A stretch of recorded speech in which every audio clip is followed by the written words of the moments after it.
আসলে জন্ম থেকে কোনো মানুষ ভালোও না, খারাপও না, জ্ঞানীও না, গুণীও না। তারপর মানে কেউ ওখানে শিক্ষিত অশিক্ষিত এগুলো কোনো কিছু হতে পারে না। একমাত্র মানুষের কর্ম, চিন্তা, চেতনা এখান থেকে মানে এটা সৃষ্টি হয়। তো এখানে যদি বলে দেহটাকে ঠিক করা, আমরা তো সাধারণত দেখি যে মানুষ যে কাজ শিখেছে সেই কর্ম, শিল্প, বিদ্যা দিয়ে সারা জীবন চলে। তাহলে নিজে কেউ ধর্মপথে, নীতির পথে, কল্যাণ পথে, ভালো পথে নিজের দেহটাকে মানে তৈরি করা করতে না পারলে তাহলে সে ভালো হতে পারবে না। এমনি তো কেউ জন্ম থেকে কেউ ভালো খারাপ সেই ধরনের মানে কল্যাণ মিত্র পেতে হবে, শতপ্রতিষ্ঠাতা পেতে হবে, ভালো বন্ধু থাকতে হবে। তো এগুলো যদি তাহারা সৎ পরিবেশ পায়, সৎ মানুষের সাক্ষাৎ পায়, সৎ উপদেশ লাভ করে, তাহলে ভালো হতে আসতে পারে। হয় নাকি? তো দেহটা ঠিক করতে না পারলে মনটাও ঠিক করা সম্ভব না। এমনি দেখলে সবাই মানুষ, এখানে কোনো বেশকম নেই। দুইটা চোখ আছে, দুইটা হাত আছে, দুইটা পা আছে, সবাই দেখতেছে, শুনতেছে। কিন্তু যখন তাহাদের চিন্তা, চেতনা এগুলোর কথা যদি জিজ্ঞাসা করি তখন কিন্তু ওখানে ভিন্ন হয়ে যাবে। প্যাকেট দেখতে সব কিছু শোনো, ওখানে 2 টাকার পলিথিনে রাখা যায়, হয় নাকি না?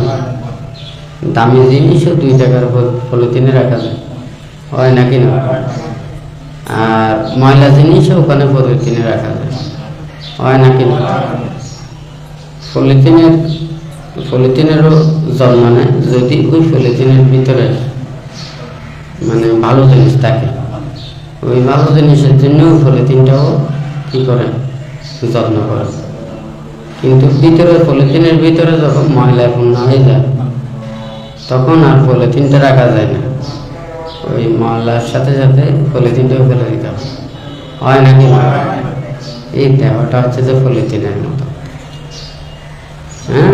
এই দেহটা হচ্ছে যে পলিথিনের মতো।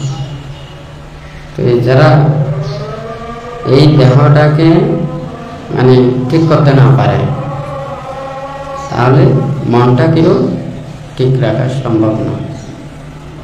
আমরা যখন ওখানে সব কিছু শিক্ষা নেওয়ার জন্য চিন্তা করি তখন দেখা যায় ওখানে লেখাপড়া, বিদ্যা শিক্ষায় যেমন এটা একটা শিক্ষা, ধর্ম আর একটা শিক্ষা। কারণ ধর্ম সবসময় নিজের মনের চিন্তা, চেতনা মানে বিশেষ করে ধর্মের প্রতি শ্রদ্ধা, ভক্তি, বিশ্বাস, আন্তরিকতা এগুলো মনের ভিতরে জাগ্রত না হলে কেউ ধর্মপ্রাণ হতে পারে না। যে ধর্মের হোক না কেন, ধর্মের প্রতি শ্রদ্ধা, ভক্তি, বিশ্বাস না থাকলে মানে এই প্রতিটা কর্মের মধ্যে এটা যথাযথভাবে মানে করা সম্ভব না। তাহলে ওখানে লেখাপড়া, বিদ্যা শিক্ষায় যেমন যারা লেখাপড়া করে, বিদ্যা শিক্ষা করে, তখন ওখানে তাহাদের মনোযোগ থাকতে হয় এবং যথাযথভাবে এগুলো উত্তীর্ণ হতে হয়। ঠিক তদ্রূপেও যখন মানুষ যখন ধর্ম চিন্তা করে, ধর্ম কথা ভাবে, আমরা প্রত্যেকের যদি এই কথাটা চিন্তা করি, প্রতিটি মানুষের জীবনে যারা ধর্মের প্রতি শ্রদ্ধাশীল আগ্রহশীল ওরা কিন্তু শীল পালন করে। আর যারা কিন্তু মানে ধর্মের প্রতি শ্রদ্ধা ভক্তি বিশ্বাস অতটুকু নেই, শুধুমাত্র সে গতানুগতিক কর্মগুলো করে, হ্যাঁ, শীল পালন করে না, মনে প্রাণে এই ধর্ম কথা বিশ্বাস করে না, তবে লৌকিকতা বজায় রাখে। হ্যাঁ, কারণ লৌকিকতা এগুলো না করলে বলবে যে ধর্ম কাজ করে না, হ্যাঁ, কুশল কাজ করে না, তারপরে মানুষেরা নিন্দা করে তিরস্কার করে। আসলে নিন্দে তিরস্কার করতে গুণীজন মহাপুরুষগণ ওনারা প্রত্যেকেই কিন্তু মানে এগুলো করতে মানা করে। হ্যাঁ, কি নিন্দা তিরস্কার অপবাদ এগুলো হয় না, কিন্তু আর প্রশংসা করতে মানা করে না, খারাপগুলো বলতে মানা করে। কিন্তু দেখুন মানে হাত সাত যখন করে, লাঠি যদি না দেয়, হ্যাঁ, বাড়ি যদি না দেয়, তাহলে ওগুলো দিয়ে চাষ করা যায় না। কারণ মানে ওখানে মাটি যখন কর্ষণ করে তখন গরুগুলোর ব্যথা হয়, কষ্ট লাগে। যখন নাঙ্গল দুবার ওখানে কাঁধের উপরে তুলে দেয় গলা, তখন তাদের বোঝা মনে হয়।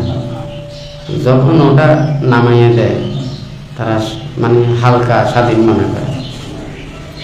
এখন যেই ওখানে গরু দিয়ে যদি চাষ করতে চায়, তাহলে ওখানে যদি এই বাড়ি না দেয়, ওগুলো দিয়ে মানে চাষ করা যাবে না, মানে ওগুলো কষ্ট। হ্যাঁ, ঠিক তদ্রূপে এখানে ধর্ম আচরণ করার ক্ষেত্রে এখানে ওখানে যেমন করা যায় না, ঠিক তদ্রূপ মন তার চাইতে আরো বেশি দুর্দান্ত। হ্যাঁ, গরুগুলোকে তো হয়তো একটা গলায় দড়ি দিয়ে কুটি একটা দিয়ে মাঠের মধ্যে বেঁধে রাখা যায়, কিন্তু মানুষকে পারবে? কেউ পারবে? এখানে পারবে হয়তো হাত দুইটা, ট্যাং দুইটা বানতে হবে, হাত দুইটা আর পা দুইটা বানতে হবে, তারপর হয়তো গলায় দড়ি দিয়ে বাঁধানো সম্ভব হবে। ইয়ে ঘুরে আমার মনে হয় দাঁতগুলো আছে যে আর ট্যাংরা বেঁধেছে, মনে হয় দাঁতগুলো দিয়ে কামড়ে কামড়ে মনে হয় ধরেছে। যাই হোক, মানে এই শরীর বাঁধার চাইতে মনটাকে বাঁধা খুব কঠিন। আপনারা দেখেন না, যারা অন্যায় কিংবা অপরাধ করলে জেলখানায় চতুর্দিকে লোহার এতগুলো দিয়ে বাঁধার পরেও সুযোগ পেলে ওখান থেকে পালিয়ে যায়, হয় নাকি? ওরা জানে যে 8 ট্যাং বাঁধার কোনো প্রয়োজন নেই, 8 ট্যাং বাঁধলে মুখ একটা আছে, হ্যাঁ, তাহলে মুখ দিয়েও ওখানে শুরু করে দেবে।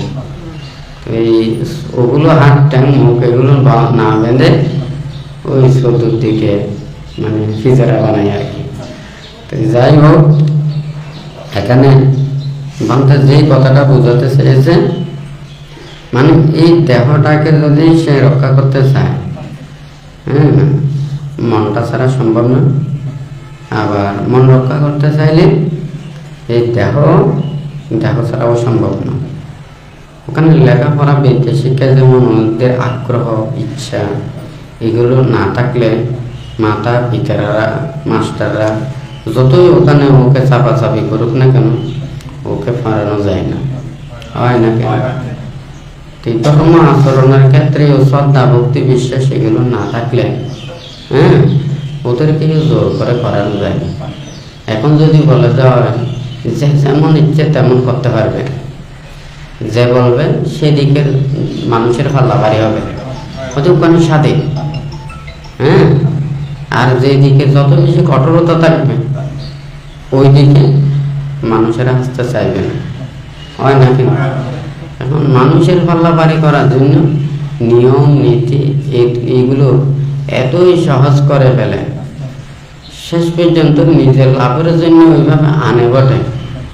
হ্যাঁ, এগুলোর উৎপাতে নিজেকে ওই পর্যন্ত ওগুলো ছেড়ে চলে যেতে হয়, কারণ ওগুলো আর কন্ট্রোল করতে পারে না। মনে করেন একজন মানুষ, সে একটা দড়ি ধরেছে, তারপর আর একটা ধরেছে, দুইটা, মানে এইভাবে ধরতে ধরতে যখন বেশি হয়ে যায়, কন্ট্রোলে যখন বাইরে হয়ে যায়, তখন আর একটা দড়িও রাখতে পারে না, সবগুলো ছেড়ে দিতে হবে। সেজন্য এখানে কঠোরতা না থাকলে সম্ভব না। এখন তো বুদ্ধ তো আমাদেরকে যেভাবে নিয়ম নীতিগুলো দিয়েছে, উপদেশগুলো দিয়েছে, এই শ্রদ্ধা ভক্তি বিশ্বাসের এগুলোর অভাব থাকলে পান্তে যেটা বলতে চেয়েছিল, মানে ওই যেগুলোকে আঘাত না করলে ওগুলো দিয়ে আল চাষ করা যায় না। হ্যাঁ, ঠিক তদ্রূপে আমাদের মানুষের মধ্যেও ভালো মানুষকে এমনি কথাইও হয়।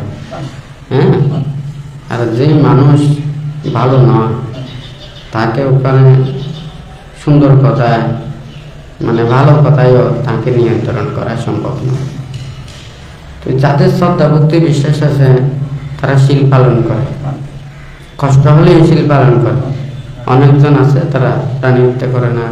হ্যাঁ, তারপর হচ্ছে যে পঞ্চশীল রক্ষা করে, তারপর অষ্টশীল প্রতিপালন করে, হয় নাকি? তুই এই কষ্ট ত্যাগ স্বীকার করে যাদের শ্রদ্ধা আছে।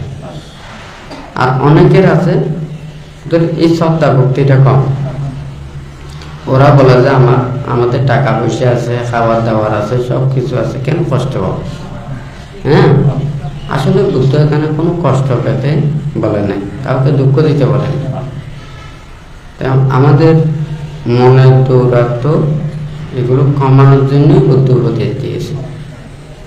দেখুন, সবাইকে জিজ্ঞাসা করলে এমনি বলবে সবাই ভালো, কিছুক্ষণ পরে বললে এই সমস্যা সেই সমস্যা, অসুখ বিসুখ, হয় নাকি?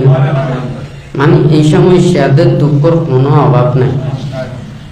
হ্যাঁ, আমার মনে হয় যতদিন মানুষ বেঁচে থাকে সমস্যা ছাড়া বাঁচতে পারে না। আর যে বাঁচে সে মরার মতো। তো কিছুদিন আগে তো বানতে বলেছে, নির্বাণ পেতে চাইলে জিয়াটা মরা হতে হবে। হ্যাঁ, মানে এই মরাটা এমন মরা, মানে জিয়াটা মরা দেখলে জিয়াটা বলে মরার মতো। তার মানে কি, যেমন আপনাকে গালি দিতে পারবে, আপনাকে অত্যাচার করতে পারবে, আপনাকে আঘাত করতে পারবে, কিন্তু আপনি কাউকে আঘাত দিতে পারবেন, কাউকে গালি দিতে পারবেন, হ্যাঁ, কাউকে দুঃখ দিতে পারবেন। এখন যখন নিজেকে এইভাবে আবদ্ধ করে, আমি কাউকে আঘাত দিব না, কষ্ট দিব না, দুঃখ দিব না, হয় নাকি?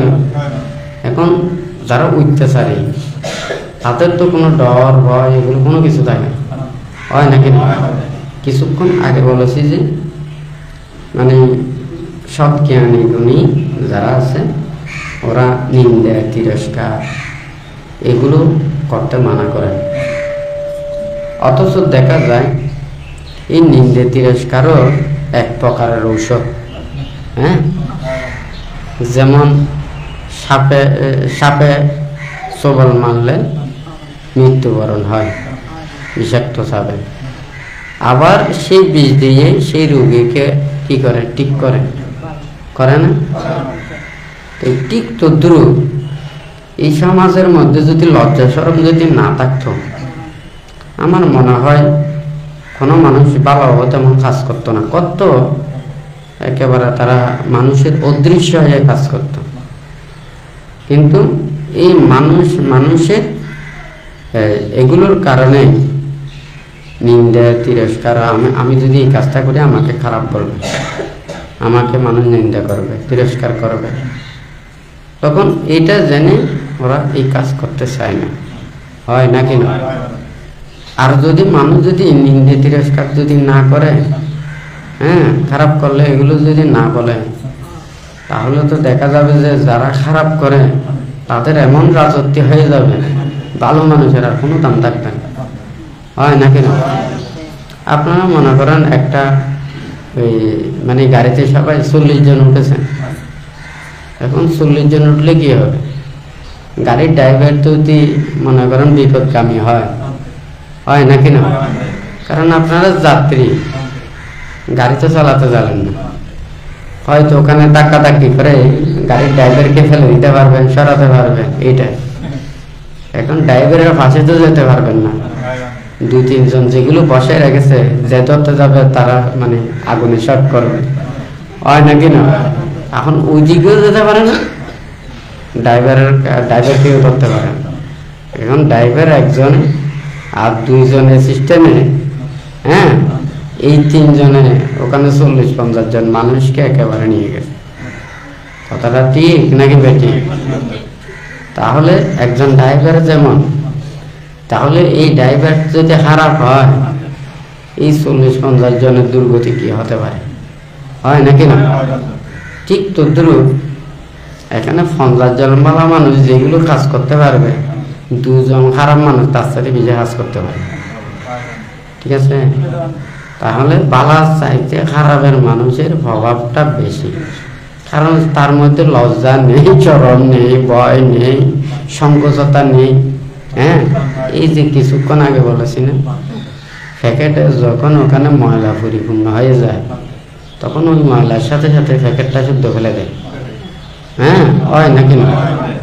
আর যদি মনে করেন ওখানে প্যাকেটের ভিতরে যদি দামি জিনিস থাকে, প্যাকেটটাকেও মানে সুন্দর করে রাখে, হয় নাকি না?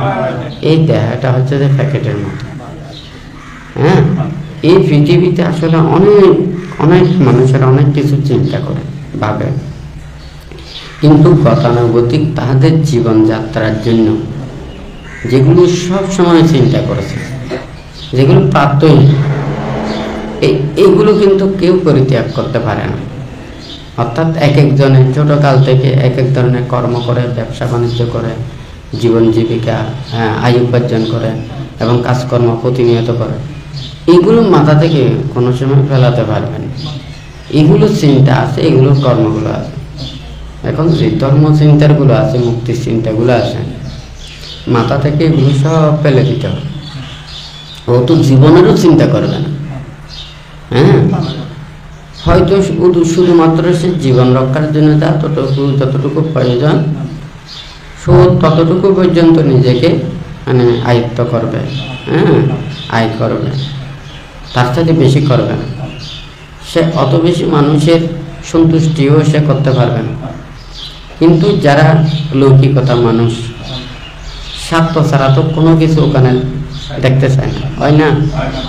আপনি দামি দামি হোটেলে, দোকানে, সব জায়গায় যাবেন, আপনি যখন জিনিসপত্র নেবেন আপনাকে অনেক লুটফুট করবে। যখন আপনি ওখানে কোনো কিছু না নেবেন, এসি রুমে বসে আছেন, হ্যাঁ, কিছুক্ষণ পর বলো যে ওখান থেকে উঠে যান। ঠিক আছে? বানতে সেই জন্য বলেছে স্বার্থ মানুষকে অপদার্থ করে। স্বার্থ, সুখ, আল্লাহ, এই 3টা জিনিস দেখবেন, তাহলে আপনি সৎ পুরুষ, মহাপুরুষ, জ্ঞানী পুরুষ হতে পারবেন। হ্যাঁ, কারণ এই লাভ, স্বার্থ, এই যে এগুলো যারা চায়, সুখ যারা চায়, এগুলো সবাই ওখানে স্বার্থপর। হ্যাঁ, আপনারও তো চিন্তা করে দেখুন, ওই যতদিন আইনে আইনে ঘরের সবাইকে খাওয়াতে পারবেন, দিতে পারবেন, হ্যাঁ, ততক্ষণ পর্যন্ত আপনি পারবেন। যখন আপনি কোনো কিছু দিতে পারবেন না, দেখা যায় ছোট জন্ম আপনার কথা শুনবেন। হ্যাঁ, যারা এই যে এই পৃথিবীটা এমন স্বার্থপর, আমরা যতদিন পর্যন্ত পৃথিবীতে দিতে পারবো, আর একজনে আমাদের দ্বারা উপকৃত হবে, হ্যাঁ, লাভ পাবে, সুখ পাবে, এই ততক্ষণ পর্যন্ত একটা মূল্য আছে। যখন থেকে দিতে পারবেন না, কোনো মানুষ আর লাভবান হবে না, হ্যাঁ, তখন ওই অকেজোর মতো হয়ে যাবে। হ্যাঁ, সবাই কাজ করতে পারে, আরেকজনকে সন্তুষ্টি করতে পারে, ততক্ষণ পর্যন্ত ভালো। যখন এই বায়ুটা চলে যায়, হ্যাঁ, শ্বাসক্রিয়া থাকে না, তখন আর এখানে গা থেকে যখন দুর্গন্ধ বের হবে, তবে বলবে যে এটা বাসি হয়ে গেছে, হ্যাঁ তাড়াতাড়ি ঘর থেকে বের কর। হ্যাঁ, জীবন্ত থাকলে ভয় করে না, মানুষ যখন মারা যায় তখন ভয় করে। ওই মরা মানুষের পাশেও থাকতে চায় ভয়ে, হয় নাকি না? আর যদি তো মরে যদি ভূত বেরোত হয়ে যায় তা তো কোনো অভাব, মানে তা তো আরো বেশি ভয়ের, হয় নাকি না? হ্যাঁ বলছো যে ওখানে গিয়ে আমি এইভাবে ভয় পেয়েছি, তো দেখা যাবে আরো দূরে চলে যাবে। তো যাই হোক, মানুষ জীবন থাকতে, জীবিত থাকলে ভয় করে না, মরলে বেশি কমে ভয় করে। তো মানুষের এই স্বার্থটাই হচ্ছে যে সবচাইতে মানে খারাপের দিকে নিয়ে যায়। এখন সবাই তো সুখের জন্য, স্বার্থের জন্য এবং লাভের জন্য, এগুলোর জন্য প্রতিক্ষণ দৌড়াদৌড়ি করতে হবে। তো এইগুলো তো পরিত্যাগ করতে বলেছে। হ্যাঁ, কখনো মানে নিজেকে যাতে মানে ধ্বংস না করে।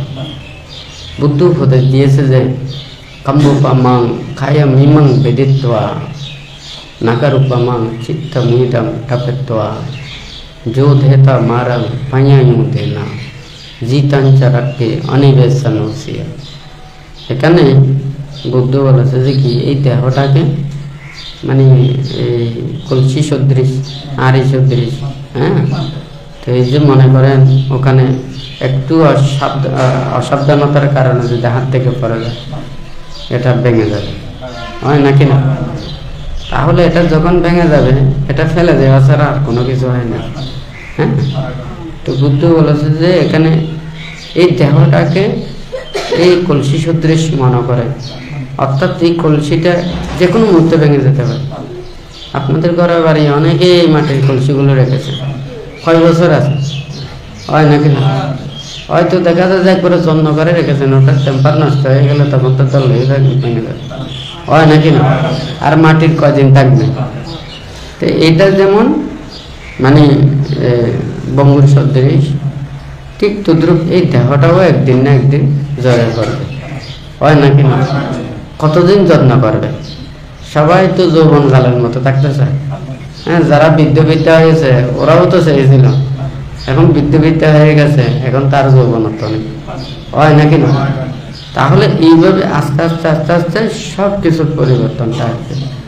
তো বুদ্ধ বলেছে যে কি এই দেহটা মানে এই যে কলসি সদৃশ মনে করে, তারপর কাম্যপামাং খায়ামিমাং বেদিত্বা নাকারূপামাং চিত্তমিদং টপেত্বা। বুদ্ধ মনটাকে রক্ষা করতে বলেছেন। হ্যাঁ, কারণ দেহটা চলে যাবে কিন্তু মনটা থাকবে। যেমন মনে করেন কোনো একটা নগর বলতে আমাদের রাজধানী, এখন বলে রাজধানী, আগে বলতো নগর, মানে শহর বন্দর এগুলোকে বলতো। তো এই যে মানে দেশের একটা মূল জায়গাকে সুন্দরভাবে সুরক্ষা করে রাখে, ঠিক তদ্রুপ বুদ্ধ আমাদের মনটাকেও ওইভাবে রক্ষা করতে বলেছেন। মানে ওখানে নগর যেমন রাজ্যের ওখানে সুন্দরভাবে রক্ষা করে, ঠিক তদ্রূপেও এই নিজের মানে মনটাকে রক্ষা করতে বলেছেন। নাকারূপামাং চিত্তমিদং টপেত্বা যোধেতা মারাং পায়ায়ুদেনা। এখন মনের ভিতরে যে নানান প্রকারের অকুশল চেতনা উৎপন্ন হয়, এগুলোকে প্রজ্ঞাস্ত্র দ্বারা এগুলোকে প্রতিহত করতে হবে, অতিক্রম করতে হবে।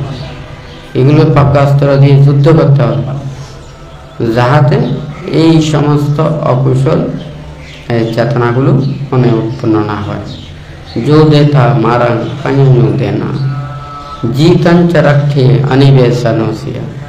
তাহলে এখন এগুলোকে অতিক্রম করে এমন একটা জায়গায় উপনীত হতে হবে যেখানে গেলে সেখানে কেউ ওখানে পরাজিত করতে পারবে না, তাহাকে মানে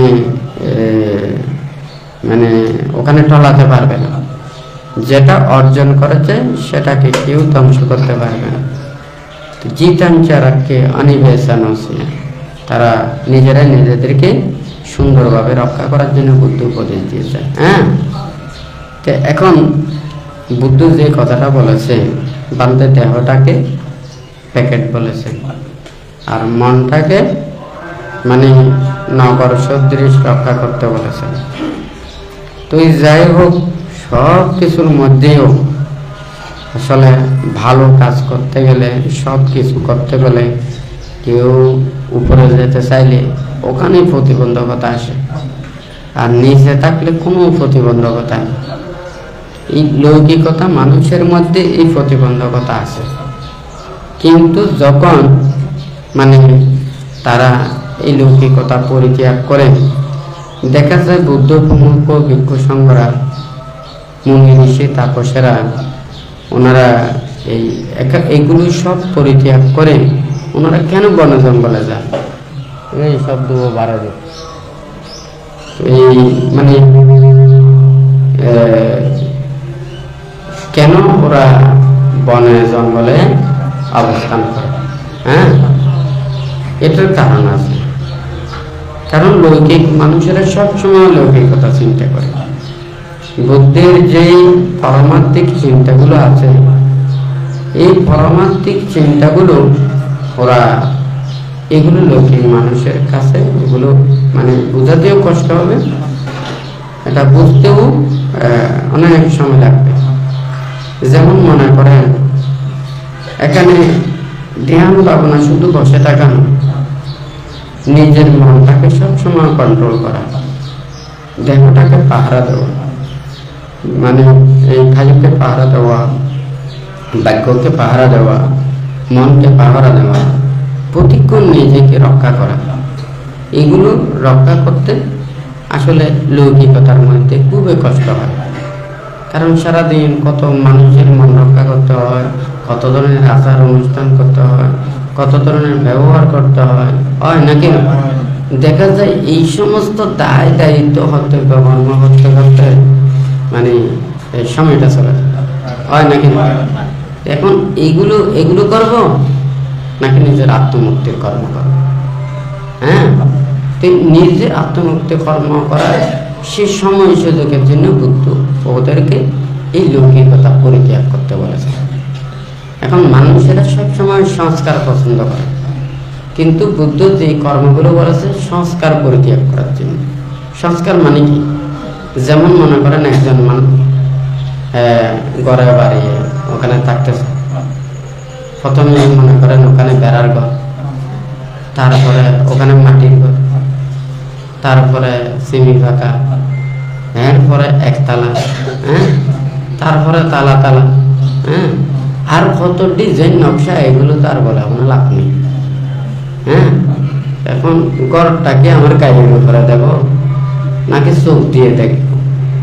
মানুষ ঘর বানায় চোখে দেখার জন্য, মানে গরম ঠান্ডা নিয়ন্ত্রণ করার জন্য, যাতে জ্বরে না ভিজে, রোদে না ফুরে, গরম ঠান্ডা নিয়ন্ত্রণের জন্য, শীত গ্রীষ্ম বর্ষা এগুলোকে অতিক্রম করার জন্য কি করে? ঘর বানায়। আজকে কিসের জন্য ঘর বানায়? চোখে দেখার জন্য। কথা সত্য না মিথ্যে? হ্যাঁ, তো এই এখন ঘর বানায় মানুষে নিজের, যাতে জ্বরে না ভিজে, রোদে না পড়ে, আরামে মানে কিছুক্ষণ থাকবে। এখন এই ঘর বানাতে গিয়ে 24 ঘন্টা ওখানে জ্বরেও ভিজতে হয়, রোদেও উঠতে হয়। হ্যাঁ, তো আর এই ঘর বানাই লাভটা কি? তো ঠিক তদ্রূপে মানুষের চিন্তা চেতনা এই লৌকিকতা দিন দিন হতে হতে এমন পরিস্থিতি হয়ে গেছে, মানে এখন লৌকিকতা চিন্তাটা মানুষের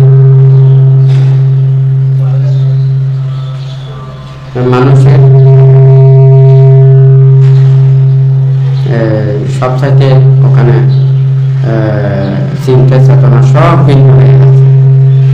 কোথায় বুদ্ধের চিন্তা, কোথায় মানুষের চিন্তা। হ্যাঁ, তো এই বুদ্ধের চিন্তাটা হচ্ছে যে কি, মানুষদেরকে কিভাবে মানে আমাদের আশা আকাঙ্ক্ষা প্রত্যাশা কামনা বাসনা যত কম থাকবে, তাহলে সে কিন্তু অন্যায় পাপ কাজ মিথ্যা এইগুলো থেকে সে দূরে থাকবে। আমাদের ভিক্ষুদেরকে এতগুলো কমাইছেন কেন? টাকা পয়সা ধরতে পারবে না, আয় রোজগার করতে পারবে না, চাষবাস করতে পারবে না, হ্যাঁ, তারপর ব্যবসা বাণিজ্য করতে পারবে না, হ্যাঁ, খেত কামার করতে পারবে না। তারপরে আরো অনেক কিছু আছে। মানুষ যেগুলোকে আশা করে, ধন রত্ন, টাকা পয়সা, মণি মাণিক্য, এগুলি সম্পূর্ণ ধরা নিষেধ। অর্থাৎ একজন মানুষ ভালো থাকতে পারে, এগুলোর জন্য ভালো থাকতে পারবে। আপনি কোনো জিনিস ছাড়া যদি কোথায় যান, আপনার হয়তো ভয় লাগবে না। আপনাকে যদি অনেক কিছু টাকা পয়সা দেয়, তখন কিন্তু আপনার ভয় ঢুকে যাবে, হয় নাকি না? হয়তো দেখা যাবে যে পথে এইগুলোর জন্য নিজের অনেক ভয় সৃষ্টি হবে। তো ঠিক তদ্রূপে নিজের খালি দেহটা থাকলে আর এতগুলো ভয় উৎপন্ন হয় না। আর নিজের দেহটাকে সুন্দরভাবে যারা রক্ষা করে, তাহাদের ভয় উৎপন্ন হয় না। কিন্তু পার্থিব জগতে যেগুলো আছে, এগুলো আজকে আছে, কালকে নেই। হ্যাঁ, সবার প্রতিপত্তি ক্ষমতা, হ্যাঁ, বল, হ্যাঁ, জোর, এগুলো যেই দিন কমে যাবে, সেই দিন নিজেকে রক্ষা করা কঠিন। কারণ পানির স্রোতে ওখানে টান বেশি যদি থাকে, আপনার জিনিস না, আপনাকে শুদ্ধ স্রোতে টেনে নিয়ে যাবে। ঠিক তদ্রুপ এই লৌকিক জগতের যা কিছু আছে, এগুলো মানুষ রক্ষা করতে গিয়ে তাহাদের আরো বেশি হিমশিম খেতে হয়।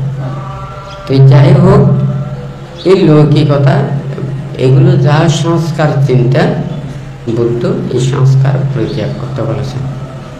একজন মানুষেরাও যেমন আপনাদের পরিবার পরিজনের একজনে কেউ যদি বেড়ার ঘরেও থাকে, তাদের ছেলে মেয়েরা যদি উচ্চ শিক্ষিত হয়, সৎভাবে চলে, প্রতিষ্ঠিত হয়, সেই পরিবারকে মানুষেরা যতটুকু পছন্দ করে, হয় নাকি না? টাকা পয়সা ধন দৌলত থাকলেও তারা যদি পরিচিত না হয়, ওইভাবে সৎভাবে যদি না চলে, শিক্ষিত না হয়, হ্যাঁ, মানুষের আন্তরিকতা বর্ধন না করে, তখন দেখা যাবে যে ওগুলোকে মানুষ পছন্দ করে। তবে আছে তো, মদকেও তো অনেকেই পছন্দ করে, ঠিক আছে না? যারা মদ পছন্দ করে, তারা মনে করেন ওখানে স্বল্প তো পছন্দ করে না। তাহলে যার মদ পছন্দ, সে তো ওগুলো দুর্গন্ধ হলেই ওগুলো তার ভালো লাগবে, হয় নাকি? এই মানুষের মধ্যে যারা গুণ জ্ঞান, সৎ জ্ঞান, এগুলো যারা চিন্তা করে না, তাহারা অর্থ বৃত্ত লৌকিকতা এগুলোকে পছন্দ করে, হয় নাকি? সেই জন্য তাদের দেখা যায় এই লৌকিকতার পথে গিয়ে নিজের জীবন ধ্বংস হয়ে যায়। হ্যাঁ, আপনারা তো কেউ চান না আপনাদের ছেলে মেয়েরা, হ্যাঁ, এই সমস্ত পরিণতিতে ওখানে পড়ুক, আপনারা কেউ চান, হয় নাকি? ছেলে মেয়েদের সৎ শিক্ষা, লেখাপড়া, এগুলো আপনারা দিতে চান। এগুলোকে যদি আপনারা সৎ পাত্রে না দেন, হ্যাঁ, মেয়েকে যদি সৎ পাত্রে না দেন, পুত্রের ওখানে যদি মানে ভালো সৎ পাত্র যদি না, পাত্রী না আনে, তাহলে এমন অবস্থা হয়ে যাবে তাদের পুরো জীবন ধ্বংস। হ্যাঁ, লোহা কিন্তু এমনি নষ্ট হয় না, একটু করে মরিচা ধরলে হয়ে যাবে। এটা আস্তে আস্তে কেটে কেটে কেটে কেটে লোহাটাকে নষ্ট করে দেয়, হয় নাকি না? তো এই মানুষের জীবনও কিন্তু এভাবে নষ্ট হয়ে যায়। টাকা পয়সা ধন দৌলত অনেকের প্রয়োজন হয়, যখন অভাব থাকে, এগুলো থাকে, তখন মানুষের টাকা পয়সার জন্য কত আর্তনাদ করে। কিন্তু দেখুন, এই টাকা পয়সা যাদের বেশি আছে, হ্যাঁ, তাদের কিছু সংখ্যক যারা সৎ পথে চলে, নীতির পথে চলে, এগুলো ছাড়া সৎচিন্তায় কিছু আছে, এগুলো ছাড়া বাদ বাকি সবাই ওখানে অন্যায়, অপরাধ, পাপ, এগুলোতেই বেশি খরচ করে। হ্যাঁ, ভালো কাজও কম, খারাপ কাজই ওখানে বেশি, কারণ ওদিকের মানুষ বেশি। তো এখন নাচ গানের একটা অনুষ্ঠান দেন না, ওখানে মানুষের অভাব থাকবে না, অনেক চলে। একটা শূন্য অনুষ্ঠান, ধর্ম অনুষ্ঠান, ধর্ম দেশনা, ভালো একটা, এগুলোর জন্য বললে মানুষ এত বেশি থাকবে। হ্যাঁ, নাচ গানের এগুলো বললে অনেক মানুষ জুটে যায়। তো যাই হোক, আসলে সমর্থতা এটা মানুষদেরকে কোনো দুঃখ দেওয়ার জন্য নয়। ওই মানুষের সংসারের মধ্যে এমন কষ্ট হয়, দুঃখ হয়, ওই যে কিছুক্ষণ আগে বলেছি, হ্যাঁ, রোগ শোক ভয় উপদ্রব অভাব অনটন এতগুলো সংসারের প্রত্যেক দিন এগুলো চিন্তা করতে করতে এক একজনের মাথায় নিয়ে খারাপ হয় নাকি না? ওই মানুষদেরকে একটু আনন্দ দেওয়ার জন্য, বিনোদন দেওয়ার জন্য, খুশি করার জন্য, হ্যাঁ, আসলে এগুলোর জন্যই ওনারা এই ধরনের ক্ষমতা হাসি ঠাট্টার এগুলো করে, হয় নাকি? কিন্তু তবুও এটা চিন্তা করা উচিত আমরা এগুলো করতে গিয়ে নিজেকে কোনো ধ্বংস করছি কি, হয় নাকি? বানতে কিছুদিন আগে বলেছে যে আসলে আমরা কে খানা খাই নাকি খানাই আমাদেরকে খায়, হ্যাঁ, আমরা খানা খাই নাকি খানাই আমাদেরকে খায়? আসলে খানাই আমাদেরকে খায়, হ্যাঁ, কারণ খানায় যদি আমাদেরকে না খেত এই খানার জন্য মানুষ পাপ করত না, হ্যাঁ, তাহলে এই খাবার জন্য যে আমরা কত পাপ অন্যায় অপরাধ এগুলো করতেছি, হ্যাঁ, তাহলে এই খানাই আমাদেরকে খাচ্ছে, ঠিক আছে না? হ্যাঁ, যদি এই খাবারটা যদি আমাদের প্রকৃত সার্থকত তাহলে আমরা অন্যায় অপরাধ এগুলো করতাম না। কিন্তু এখন দেখা যায় যে এই উদরপূর্তির জন্য খিদে নিবারণের জন্য না করতেছে এমন কোনো পাপ কাজ নেই। মিথ্যা কথা, চুরি, অন্যায় অপরাধ, আরেকজনকে কথা, আরেকজনকে দুঃখ দেওয়া, অনিষ্ট করা, কথাটা ঠিক নাকি বেঠিক? সেগুলো কিসের জন্য? এই ফ্যাটের জন্য। এই ফ্যাটটা যদি ওখানে যদি না থাকতো তাহলে এতগুলো অন্যায় অপরাধ এগুলো করতো না, হয় নাকি না? তাহলে কি খানা আমরা খাচ্ছি নাকি খানায় আমাদেরকে খাচ্ছি? সেই জন্য বুদ্ধ আমাদেরকে এই 13 প্রকার দুতাঙ্গ ব্রতের মধ্যে 5টা ব্রত দিয়েছে শুধু এই খানার জন্য। এখন বুঝতে গেছে 13টা দুতাঙ্গ ব্রতের মধ্যে 5টা ব্রত হচ্ছে এই খানার জন্য, মানুষের যাতে এই আহারের জন্য যাতে অন্যায় অপরাধ না করে, হ্যাঁ।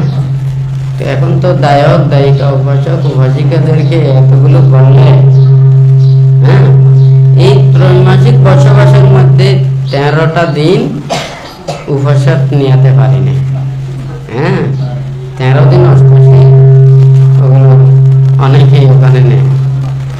অথচ দেখা যায় ওরা এই 29 দিন 30 দিন রোজা রাখে, হ্যাঁ। আপনারা নির্বাণ চান, ওরা নির্বাণ চায় না, কিন্তু ত্যাগ করতে পারে কিছুটা হলেও, হ্যাঁ। আপনারা যদি এইভাবে যদি চলেন নির্বাণ কিভাবে পাবেন? ত্যাগ করতে পারলে নির্বাণ, হ্যাঁ। বিশ্বাস অবিশ্বাসও লাগবে, শিল প্রতিভানও লাগবে, ত্যাগ করতে না পারলে নির্বাণ। আপনার লক্ষ লক্ষ কোটি কোটি অনেক কিছু টাকা, হ্যাঁ, আপনি দান ধর্ম কুশল কর্ম করতে পারবেন, কিন্তু নির্বাণ পাবেন। নির্বাণের হেতু সৃষ্টি হবে, কল্যাণ মিত্রদের সান্নিধ্যে পাবেন। দান করলে আপনি অনেক কিছুর অধিকারী হতে পারবেন, কিন্তু ত্যাগ করতে না পারলে নির্বাণ পাবেন, হ্যাঁ। তো সেই জন্য সবাই তো উপরের দিকে যেতে চায়। এখন নির্বাণ উপরের দিকে না, নিচের দিকেরটা।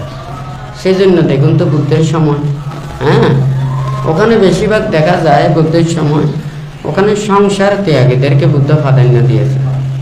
কারণ সংসারের মধ্যে থাকলে ওদেরকে যতই বলুন না কেন, কারণ মাথায় এগুলো আসবে, কারণ দায়িত্ব যখন আছে, কর্তব্য যখন আছে, তো ওগুলো তো এড়িয়ে ফেলা যায় না। যখন সে সংসার ত্যাগ করবে এগুলো আর তার এগুলো ওখানে থাকবে না।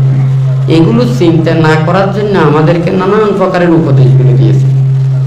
এতগুলো শীল এগুলো কিসের জন্য?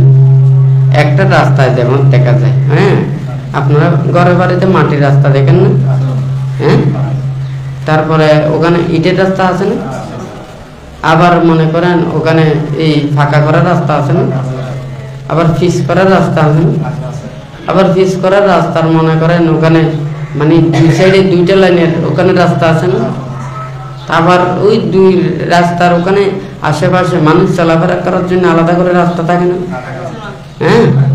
তো এতগুলো যে রয়েছে এগুলো সব কি মাটির রাস্তার মতো? রাস্তাটা যত ডেভেলপ হবে, যত সুন্দর হবে, হ্যাঁ, আর তো রাস্তার 2 পাশে যদি সিনারি দিয়ে দেয়, আমাদের চট্টগ্রামের এই ওই তো মানে কর্ণফুলের তলা আছে না, টানেল টানেল হয় নাকি? আপনি কি ওখানে গাড়ি দিয়ে চলবেন নাকি দুই পাশের দৃশ্য দেখবেন? হয় নাকি না? মানে গাড়ি চলেও আরাম, দুই দিকের দৃশ্য দেখেও আরাম, সব কিছু সৌন্দর্য দেখেও আরাম, হয় নাকি না? মানে এটা বলার অর্থ কি, মাটির রাস্তার মতো যদি সব রাস্তা হতো তাহলে ওই আরাম এগুলো পাওয়া যেত না। তো বুদ্ধ আমাদেরকে এই শীল বিনয়গুলো দিয়েছে যে যত বেশি নিয়ম নীতি শৃঙ্খলা এগুলো মেনে চলবে, নির্বাণ এবং মুক্তির কর্মপথে যাওয়াটাও সহজ হবে। এখন বোঝা যাচ্ছে? হ্যাঁ, তো এতগুলো শীল বিনয় কেন, এতগুলো নীতি কেন, এত উপদেশ কেন? কিন্তু এই নীতি উপদেশগুলো সবাইকে ওখানে বোঝানো কঠিন। হ্যাঁ, কারণ মানসিকতা উন্নত হতে হবে। মনে করেন একটা গাছে কলিও কিন্তু ওই গাছে, হ্যাঁ, ফুলও ফুটেছে ওই গাছে, কাঁচা ফলও ওই গাছে, হ্যাঁ, অপরিপক্ক ফলও ওই গাছে, আবার ফাঁকা ফলও ওই গাছে, হয় নাকি না? তাহলে ফাঁকা ফলে যে স্বাদ, অন্য ফলে কি সেই স্বাদ পাওয়া যাবে? তো গাছ তো এক, মানুষও তো সবাই এক, হয় নাকি না? সবাই দান ধর্ম পুণ্য কর্ম করে, শীল পালন করে। এখন যদি মনটাকে যদি আপনাদের যাচাই বাছাই করি, হ্যাঁ, দেখবেন যে কেউ আছে পঞ্চশীলে একটা শীল পালন করেন, কেউ দুইটা, তিনটা, চারটা, পাঁচটা, হয় নাকি না? আবার তাদের কাছ থেকে যদি জিজ্ঞাসা করি, কেউ বলে যে ঠিক আছে এগুলো ধর্মে আছে সেজন্য বিশ্বাস করতেছে, হ্যাঁ, আর অন্য কোনো কিছু মনের ওখানে কোনো কিছু নেই। আবার কেউ কেউ মনে মনে চিন্তা করে এত কষ্ট করে শীল ফেলাইয়ে লাভ কিসের?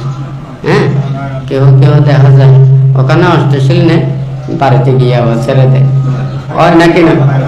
আবার দেখা যায় এইদিকে অষ্টশীল নেয়, বাড়িতে গিয়ে রাত্রে খায়, আবার সকালে এসে পঞ্চশীল নেয়। হ্যাঁ, মানে ওইদিকে অষ্টশীল নিয়েছে, রাত্রে রেখে ওইগুলো তো সকালে এসে পঞ্চশীল নিতে এসেছে। তো যাই হোক, এখন বলবে কোনো লাভ নেই। আপনাদেরকে যদি এখানে যদি বলে যে এখানে দুঃখ দিতে এসেছি, কাউকে দুঃখ দেওয়ার অধিকার নেই।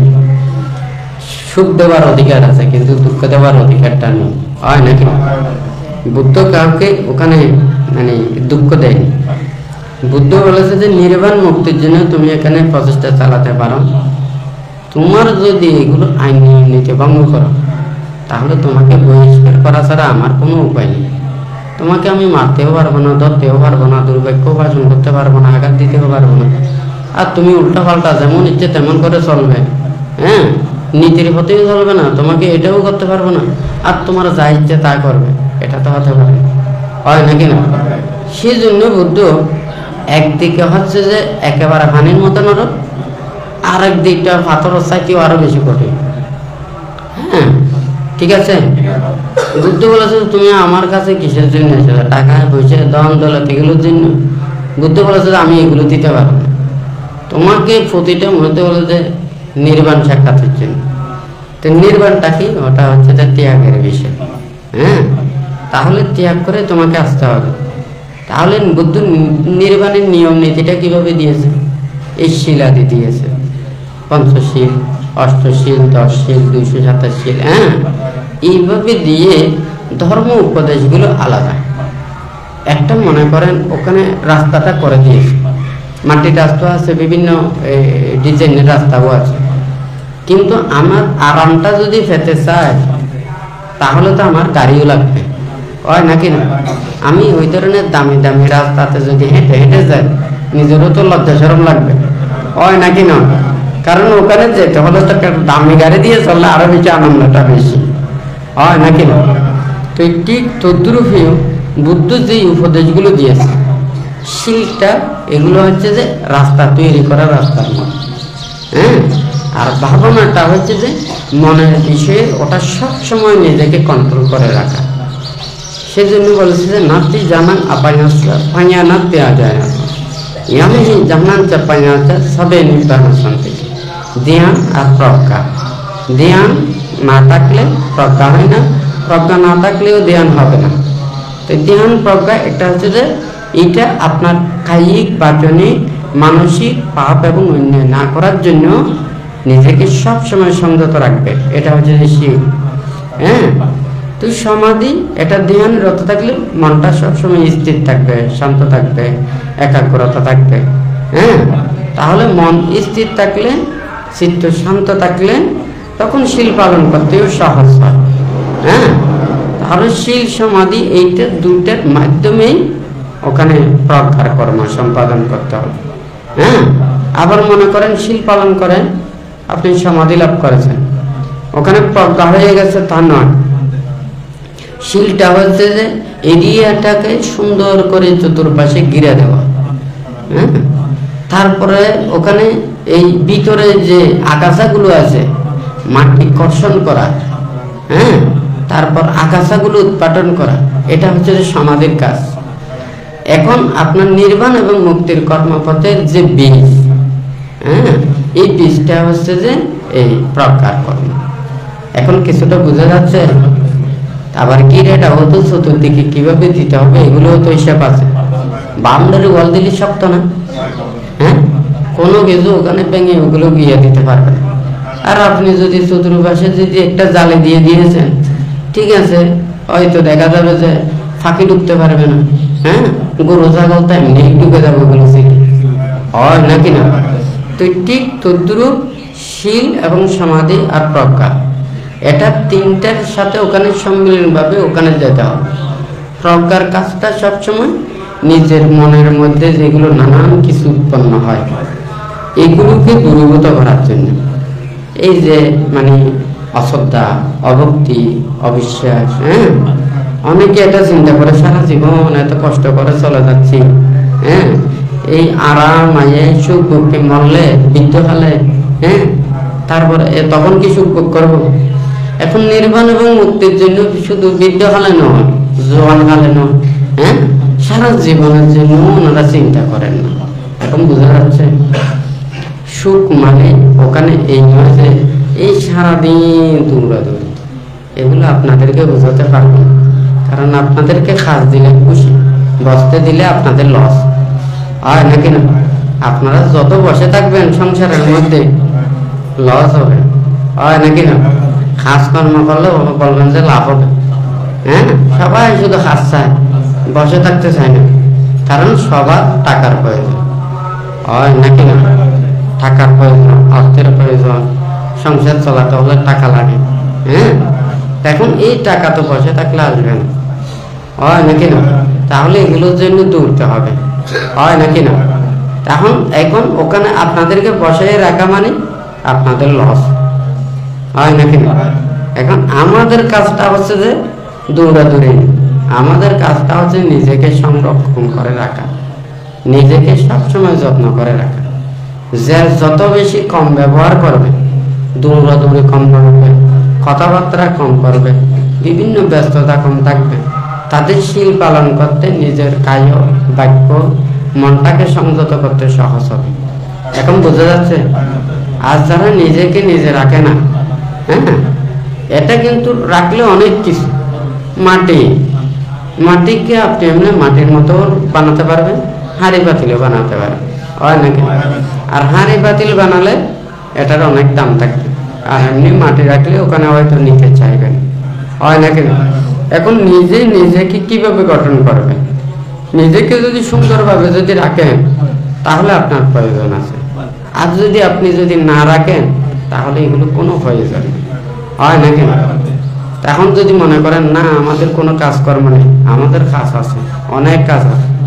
হ্যাঁ, সারাদিন মানে কি চিন্তা করেছি, কি ভেবেছি, হ্যাঁ, কোনো সংস্কার হচ্ছে কিনা, অন্যায় করছে কিনা, অপরাধ করছে কিনা, এটা প্রতিক্ষণ পর্যবেক্ষণ করতে হবে, প্রতিক্ষণ দেখতে হবে। বুদ্ধের শুধু কাজটা হচ্ছে যে কি, উনি ধর্মদান দেন, ধর্ম উপদেশ দেন, এই শিক্ষা দেন, হ্যাঁ, আর দিনের ধ্যানে রত থাকেন, হ্যাঁ, তারপর হচ্ছে যে এই ধর্মের বৃদ্ধির জন্য সবাইকে মানে উপদেশ আদি দেন। এইগুলো ছাড়া আর অন্য কোনো কাজ নেই। হ্যাঁ, আর হচ্ছে যে ত্যাগের মধ্যে থাকা, হ্যাঁ, সংযতর মধ্যে থাকা, তো এগুলো হচ্ছে যে বুদ্ধের কাজ। কিন্তু মনে করুন বুদ্ধ তো উনি তো এইভাবে বসে আছেন যে অনেক কাজ করে, অনেক ত্যাগ অনুশীলন করে, জন্মান্তরের ওগুলো তো হয়তো সবাই দেখতেছে না, ওগুলো শুনেছে, সারি অসংখ্য কল্পকাল ধরে 30 পারমে পূর্ণ করেছে, হয় নাকি না? ওগুলো জাতকের মধ্যে অনেক জায়গাতে আছে। হ্যাঁ, তখন এই শেষ জন্মেও 6 বছর কিভাবে কঠোর সাধনা করেছে, হয় নাকি না?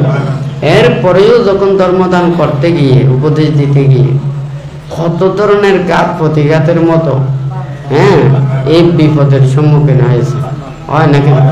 কেউ যদি মনে করে এগুলো তো বুদ্ধের কর্ম, হ্যাঁ এই বুদ্ধের কর্ম বল বুদ্ধ ভোগ করে দেরি, হয় নাকি না? এটা যদি কেউ মনে করে, যদি এই বুদ্ধের ত্যাগ এগুলোকে যদি অবজ্ঞা করে, তারও কিন্তু অন্তরায় সৃষ্টি হবে, হয় নাকি না?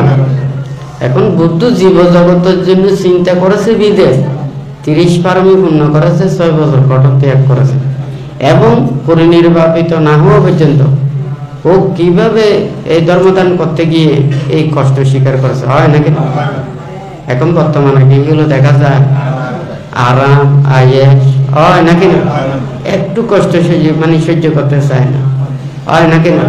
এখন কি বলা যায়? এখন তো আমাদের তার বলা কিছু বললে সমস্যাও আছে।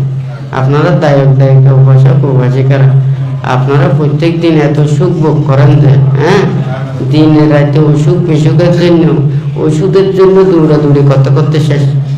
হ্যাঁ, চট্টগ্রাম ঢাকা দেশ বিদেশ দৌড়াদৌড়ি করতে শুধু এই দেহটাকে রক্ষা করা, হয় নাকি না? এই একটা অসুখ বিসুখ হলে চিকিৎসা করতে হয়, এই দেহটাকে লালন পালন করতে গিয়ে যদি সারা জীবন চলে যায় আর মুক্তিপূর্ণ হবে করবে, ঠিক আছে? তো আপনাদেরও তো ওখানে বন জঙ্গলে থাকতে পারবেন না, গাছতলায় বলতে পারবেন না, অরণ্যেও থাকতে পারবেন না, মানুষ ছাড়া ওখানেও থাকতে পারবেন না। আপনাদেরকে বারবার যেতে হবে টাউন বন্দরে, দেশে বিদেশে, হয় নাকি না? তাহলে কিভাবে ত্যাগ অনুশীলন করবেন? বুদ্ধের সময় হাজার হাজার লক্ষ লক্ষ এতগুলো কোটি কোটি এতগুলো ভিক্ষু সমন ওনারা বনে জঙ্গলে এইভাবে কিভাবে বিচরণ করেছে, কিভাবে ত্যাগ অনুশীলন করেছে, হয় নাকি না? ওখানে থাকতে গিয়ে বাঘেরা অতগুলো বাচ্চাদেরকে খেয়ে ফেলেছে, হয় নাকি না? এই ধরনের চিন্তা করতে হলো, ও তো বনে গেলে তো বাঘে আমাদেরকে খেয়ে ফেলবে, আমরা বনে কেন যাব, গ্রামে গ্রামে থাকবো, হয় নাকি না? হ্যাঁ, কারণ ওই বাঘের ভয়ে ওখানে গ্রামে থাকতে হবে, হয় নাকি না? ঝড় বৃষ্টি তুফান এগুলোর ভয়ে মানুষের ঘরে বাড়িয়ে থাকতে হবে, হয় নাকি না? এখন নির্বাণ এবং মুক্তির কর্মপথের জন্য এই ত্যাগের কর্মপথটা অবশ্যই সবাইকে ধারণ করতে হবে। দেখুন, আপনারা যদি মনে করেন না দেশ বিদেশ ওখানে করলে বেশি মনে হয় মানে বেশি পুণ্য হবে, হ্যাঁ বেশি ধ্যান হবে, হ্যাঁ তো দায়কেরা তো পুণ্য স্থান দর্শনের জন্য তারা এটা করে। আমরা নির্বাণ মুক্তির জন্য যারা বনে জঙ্গলে আছি, আমরাও যদি এই রং বেরং এই সমস্ত এগুলোতে যদি চলে যায়, দেখুন এটা হচ্ছে যে একেবারে জিভে একটা কথা বলে না, জিভে লম্বা হলে ব্যাখ্যা করা যায় না, হয় নাকি না? এই দিক তদ্রু জিভে যখন লম্বা হয়ে যায়, চোখ যখন লম্বা হয়ে যায়, এগুলোকে আর বাটি করতে পারবেন না। হ্যাঁ, যারা বিদেশে দীর্ঘদিন থেকেছে রং বেরং এগুলো দেখতে দেখতে হ্যাঁ এগুলোকে দেশে রাখতে পারবেন না। যারা টাউন বন্দরে ঢাকাতে, আমাদের বিদেশ না, ঢাকাতে যারা জন্ম নিয়েছে হ্যাঁ এই দীর্ঘদিন ধরে ওখানে আছে, 50, 60, 70 বছর জন্ম থেকে, এগুলোকে কোনোদিন গ্রামে রাখতে পারবেন না। হ্যাঁ, এরা গ্রামে থাকবেও না, হয় নাকি না? এই গ্রামে আসলে কয়েকদিন ঘুরানোর জন্য আসবে, বেড়ানোর জন্য আসবে, ওখানে থাকবে, কারণ রং বেরং তাদেরকে পেয়েছে, এগুলো ছাড়া খুব কঠিন, হয় নাকি না?